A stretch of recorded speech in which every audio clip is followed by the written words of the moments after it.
Laboratorium Paleontologi. Perkenalkan, nama aku Fadila sebagai asisten Laboratorium Paleontologi. Pada kesempatan ini, aku akan menjelaskan mengenai filum Brachiopoda. Brachiopoda merupakan hewan yang hidup di laut dangkal. Kebanyakan hidup pada zaman Paleozoikum. Nah, saat ini pada filum Brachiopoda hanya beberapa ordo saja yang hidup hingga masa kini. Brachiopoda sendiri itu terdiri dari tubuh lunak dan tubuh bagian kerasnya.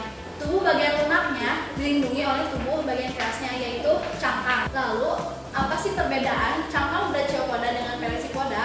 Yaitu untuk cangkang Brachiopoda antara cangkang satu dengan cangkang yang lainnya itu tidak sama ukurannya, sedangkan pada Pelecypoda itu sama. Namun pada cangkang Brachiopoda itu secara lateral itu ekuivalen. Pada cangkang Brachiopoda, untuk cangkang kanan dan kirinya itu memiliki besar yang berbeda. Nah, untuk pada bagian yang besarnya itu disebut sebagai pedicle valve. Kenapa disebut pedicle valve? Karena pada cangkang ini itu terdapat foramen. Nah, foramen seperti ini. Nah, di bagian sininya di mana tempat keluarnya pedicle. Sedangkan untuk cangkang yang ukurannya lebih kecil disebut dengan brachial valve. Karena pada cangkang ini tempat melekatnya lovopor atau brachial. Selanjutnya akan dijelaskan mengenai morfologi cangkang. Yang pertama itu morfologi cangkang bagian luar. Terdapat sulcus, yaitu sulcus itu bentuknya seperti cekung ke arah posterior. Lalu ada ribs. Ribs ini garis-garis radial. Lalu ada growth line, itu garis-garis yang konsentrik juga yang menandakan pertumbuhan si cangkangnya. Lalu ada fold. Fold ini kebalikan dari sulcus, jadi dia cembung ke arah luar.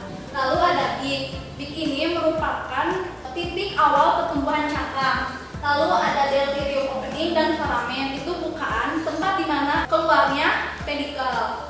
Bedanya apa? Delirium itu bentuknya segitiga, sedangkan foramen bentuknya lingkar. Lalu ada hinge line.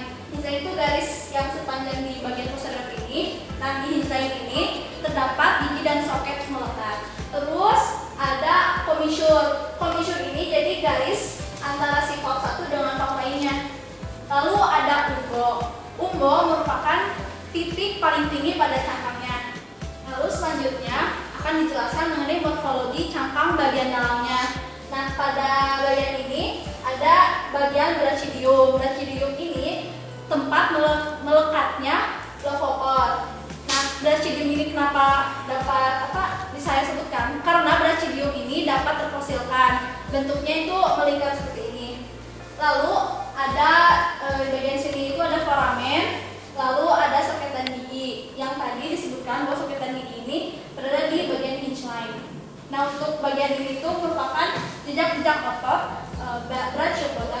Pada gambar ini ditunjukkan fosil sebenarnya. Nah, bagian sebelah sini itu disebut sebagai bagian posteriornya, sedangkan pada bagian yang ini itu disebut dengan anteriornya. Nah, untuk dimensi posterior dan anterior itu merupakan panjang, sedangkan untuk bagian kanan dengan kirinya itu dimensinya berupa lebar. Untuk penjumlahan dari tebal cangkang pedicle valve dengan brachial valve disebut dengan tebal. Untuk morfologinya sendiri, seperti tadi telah jelaskan, ini merupakan bagian beak, itu yang seperti patuk burung. Sedangkan bagian ini yang ada lubang ini merupakan bukaan yang disebut dengan deltirium karena bentuknya seperti segitiga. Lalu untuk garis ini sendiri, nah yang garis ini itu disebut dengan hinge line.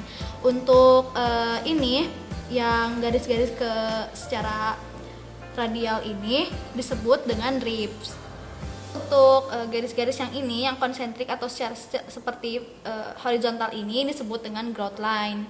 Nah, lalu untuk bagian sininya, ini merupakan commissure, yaitu garis di antara si pedicle valve dengan brachial valve. Lalu pada gambar ini merupakan fosil cangkang Brachiopoda bagian dalamnya. Nah, ini itu merupakan bagian soketnya yang terfosilkan. Nah, untuk yang disebutkan tadi itu brachidium itu tidak ada karena tidak selalu terfosilkan. Sekian penjelasan mengenai filum Brachiopoda, semoga dapat membantu. Wassalamualaikum warahmatullahi wabarakatuh.